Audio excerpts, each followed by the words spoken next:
گرائے تو کیا کرے عباس، ہے عباس، ہے عباس، ہے عباس، ہے عباس، ہے عباس، ہے عباس، ہے عباس،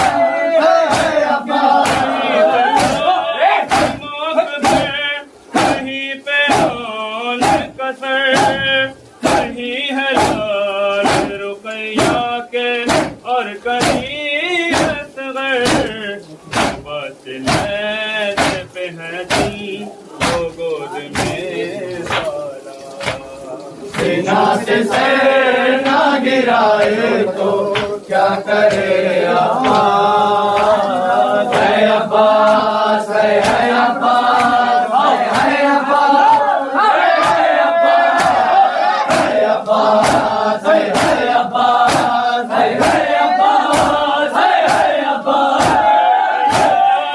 پہ اس کو اڑایا جاتا ہے، تم ہے ناک پہ تنہا بٹھایا جاتا ہے، تن میں بال سکینہ بن رہا ہے گلا، سینا سے سر نہ گرائے تو کیا کرے عباس، چہرے پہ اتنے تماچے مارے ہیں، لائن سیٹ کے کانوں سے در اتارے ہیں، یہ دونوں کانوں سے معصوم کے لہو بہتا، سینا سے سر نہ گرائے تو کیا کرے عباس، ہے عباس، ہے عباس، ہے عباس، ہے عباس، ہے عباس، ہے عباس، ہے عباس، ہے عباس، عمران نے کہا اور زندہ نے کہا،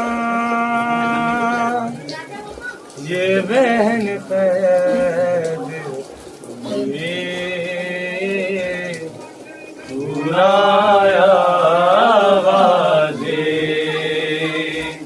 جبرگا سر سے چھنی میں صدا دیتی رہی، سنایا غازی، جبرگا سر سے چھنی میں صدا دیتی رہی، سنایا غازی، اور عمران نے کہا اور زندہ نے کہا، یہ بہن قید ہوئے، سنایا غازی، جبرگا سے چھنی میں صدا دیتی رہی، سنایا غازی، جبرگا سے